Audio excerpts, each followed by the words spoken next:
నమస్కారం NS news కి స్వాగతం. నా పేరు ఉషా. ముందుగా ముఖ్యాంశాలు. బద్లావ్ జరూరీ హై, మార్పు రావాలి అన్న నినాదంతో భారత కమ్యూనిస్ట్ పార్టీ జాతీయ సమితి ఇచ్చిన పిలుపు మేరకు ఆంధ్రప్రదేశ్ వ్యవసాయ కార్మిక సంఘం రాష్ట్ర వ్యాప్తంగా నిర్వహిస్తున్న ఆందోళన కార్యక్రమంలో భాగంగా కొత్తకోట మండల సమితి ఆధ్వర్యంలో సోమవారం ఉదయం 11:30 స్థానిక మండల తహసీల్దార్ కార్యాలయం ముందర ధర్నా కార్యక్రమం నిర్వహించారు. ప్రభుత్వానికి వ్యతిరేకంగా నినాదాలు చేశారు. ఈ రోజు ప్రభుత్వాలు ఎక్కడున్నాయో తెలియడం లేదు. ఎందుకంటే మన బీపత్వ తమ్మాపూర్ నియోజకవర్గం దౌర్భాగ్యం ఏమంటే ఇక్కడ ప్రభుత్వ భూములు ఏదైనా ఉంటే బంది భూములు వాళ్ళకి పని కల్పించి వాళ్ళకి డబ్బులు ఇచ్చేవాళ్ళు. ఇప్పుడు అలాంటి భూములు కూడా కబ్జాలు అయిపోయినాయి. వాళ్ళకి ఏమి చూపించి వాళ్ళ దగ్గర పని చేయించుకోవాలా చెప్పండి.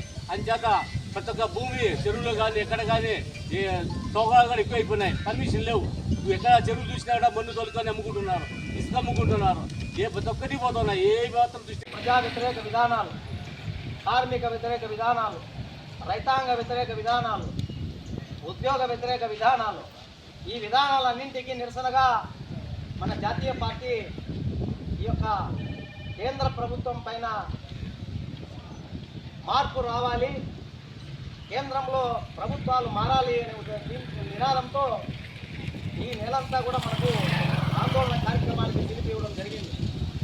ఇందులో భాగంగానే ఈ నెల 6వ తేదీ నుంచి 15వ తేదీ వరకు పాదయాత్రలు, ఈ నెల 17 నుంచి 24వ తేదీ ఈ రోజు వరకు కూడా 27వ తేదీ వరకు ప్రజా సంఘాలన్నీ పార్టీకి అనుబంధంగా ఉన్నటువంటి ప్రజా సంఘాలు ఏఐటీసీ అయితేనేమి, వ్యవసాయ కార్మిక సంఘం అయితేనేమి, అలాగే మహిళా సంఘము, దళితుల పోరాట సమితి, రైతు సంఘం, ఇలా రోజుకొక సంఘం తరఫున ఆందోళన కార్యక్రమానికి పిలుపు ఇవ్వడం జరిగింది.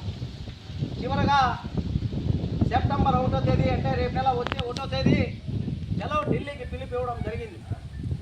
ఈ కార్యక్రమంలో భాగంగానే ఇవాళ వ్యవసాయ కార్మిక సంఘం ఆంధ్రప్రదేశ్ అంతటా కూడా ఆందోళన కార్యక్రమాలు నిర్వహించి ఈ పేదలు అనుభవిస్తున్నటువంటి కష్టాలను, వాళ్ళ సమస్యలతో కూడినటువంటి వినతి పత్రాలను ఇవ్వాలని చెప్పేసి పిలుపు ఇవ్వడం జరిగింది. ఇందులో భాగంగానే ఇవాళ ఆంధ్రప్రదేశ్ వ్యవసాయ కార్మిక సంఘం కొత్తకోట మండల సమితి ఆధ్వర్యంలో ఇవాళ తహసీల్దార్ కార్యాలయం ముందర ధర్నా ప్రదర్శన నిర్వహించి తహసీల్దార్ గారికి డిమాండ్స్తో కూడినటువంటి వినతి పత్రం ఇచ్చే కార్యక్రమానికి పిలుపు ఇవ్వడం జరిగింది. ఈ యొక్క కార్యక్రమానికి విచ్చేసినటువంటి అందరికీ కూడా విప్లవ ధన్యవాదాలు తెలియజేస్తూ ఇప్పుడు మన ఆంధ్రప్రదేశ్ వ్యవసాయ కార్మిక సంఘం కొత్తకోట మండల కార్యదర్శి నారాయణ స్వామి గారిని మాట్లాడవలసిందిగా కోరుతా ఉన్నాను.